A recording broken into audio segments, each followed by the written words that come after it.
So Choy, yun na nga. Sa daming variant na itong sausawan mo, ano ang pinaka-best seller dito? Ay, ang ano natin, kapalo.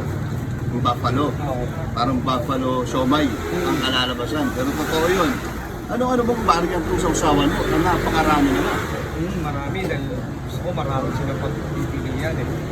Yan yung tulad ng kapalo, yung honey mustard, Korean barbecue, soy garlic, yan. Dami. Lemon Oo. glaze. Ang lupit na ito, meron pa akong nakita rito. Ito. Habanero. So makakita ang ganung flavor, boss. Siomay habanero. Kaya tara, tikman natin. Ito muna titikman natin, yung steam siomay niya. Ang laki, boss. Tingnan natin ha, kung solid talaga to ha. Solid nga mga boss. Hindi siya balat. Laman talaga siya. Tikman natin tong malupit na sauce nila.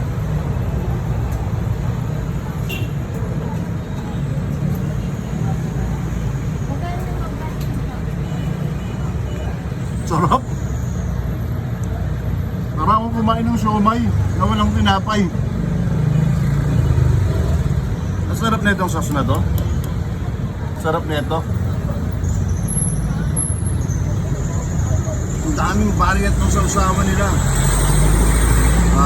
Ito naman.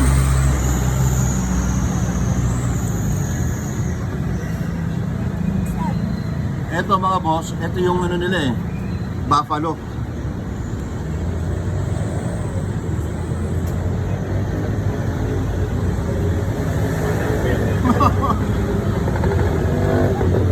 First time to, ngayon ako nakatikim ng ganito, no? Usually kasi sa chicken wings ko natitikman to. Pero ang sarap ng siomay. Basta yung sarap ng siomay mo. Homemade ba to? Yes, boss. Homemade lang yan. Manalo.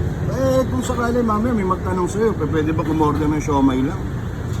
Para, halimbawa, gusto nila magtayo ng somayan. Ganon. Hindi pa kami naka-ready para sa ganun. Hindi pa kayo mag-produce ng ganun karami. Kasi mga boss, alam nyo ba, umuubo sila ng 2,500 pieces ng siomay hanggang 3,000 araw-araw. Maniniwala ka ba mga boss na sa ganitong kasimpleng kainan, yun ang nauubos nila? Bakit kamo? Simple lang yan.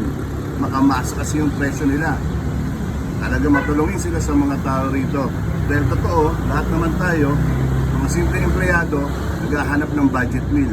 Kaya mga boss, subukan nyo itong siomay dito sa Siomay Manila. Promise, hindi kayo maano ng pagod nyo. Anong tawag doon? Mag-aaksaya ng pagod nyo. Hindi kayo mag-aaksaya ng pagod nyo dahil panalo to, promise. Kaya mga boss,